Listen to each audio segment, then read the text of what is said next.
வணக்கம் குட்டீஸ். எல்லாரும் எப்படி இருக்கீங்க? ஒரு குட்டி சிங்கத்துக்கு தண்ணிய பார்த்தா பயம் வருமா? ஒரு குட்டி சிங்கம் ஏன் குளத்துக்குள்ள விழணும்? இன்னைக்கு நாம பார்க்க போற கதையோட தலைப்பு குளத்தில் விழுந்த சிங்கக்குட்டி. இந்த கதையில குட்டி சிங்கம் ஏன் குளத்துல விழுந்துச்சு, அதுக்கப்புறம் என்ன ஆச்சுன்னு தெரிஞ்சுக்கலாம். வாங்க கதைக்குள்ள போலாம். ஒரு அழகான காட்டுல ஒரு சிங்க குடும்பம் ஒண்ணு இருந்துச்சு. அந்த சிங்கராஜாவுக்கு சிம்பான்னு ஒரு குட்டி இருந்துச்சு. சிம்பாவுக்கு நான் பெரிய சிங்கத்தோட குட்டிங்கிறதுல ரொம்ப கர்வம். நான் தான் காட்டிலேயே பெரிய பலசாலின்னு அது நினச்சிக்கிச்சு. என்னை கண்டா எல்லாரும் பயப்படுவாங்கன்னு நினச்சிட்டு அது பாட்டுக்கு விளையாடிட்டே இருக்கும். ஒரு நாள் அது தண்ணி குடிக்க ஒரு குளத்துக்கு போச்சு. அப்போ குளத்துல ஒரு குட்டி சிங்கத்தோட முகம் தெரிஞ்சுது. என்னது, இன்னொரு சிங்கமா? என்ன பார்த்ததும் பயப்படாம இருக்கே! நான் தான் காட்டோட ஒரே பலசாலின்னு சிம்பா மனசுக்குள்ளேயே நினைச்சுக்கிட்டு கோபமா ஆயிருச்சு. சிம்பா கோபமா சத்தம் போட்டுச்சு. குளத்துல இந்த பிம்பமும் அதையே செஞ்சுது.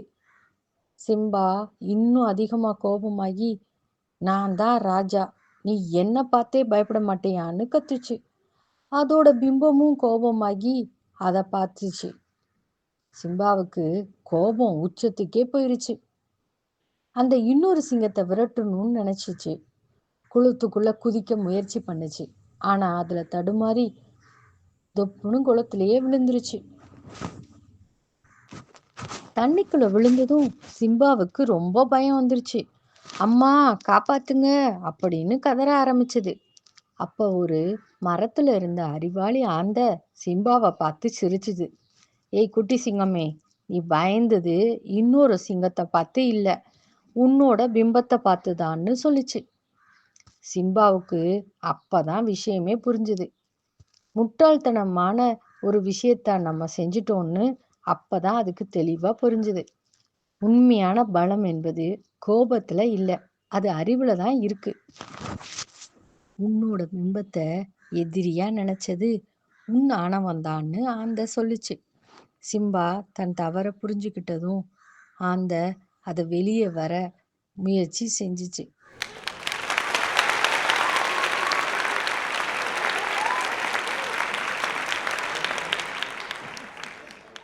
அன்னையிலிருந்து சிம்பா கர்வப்படாம புத்திசாலித்தனமா நடந்துக்குச்சு. குட்டீஸ், இந்த கதையிலேருந்து நாம என்ன கத்துக்கிட்டோம்? வெளியில உள்ள எதிரிகளை விட நம் மனதில் உள்ள கோபமும் கர்வமும் தான் உண்மையான எதிரி. அந்த எதிரி நமக்கு எதுக்கு?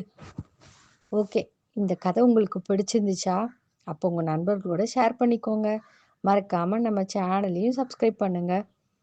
நாளைக்கு ஒரு இன்ட்ரெஸ்டிங்கான கதையில் நான் உங்களை பார்க்குறேன். நன்றி குட்டீஸ். பாய் பாய்.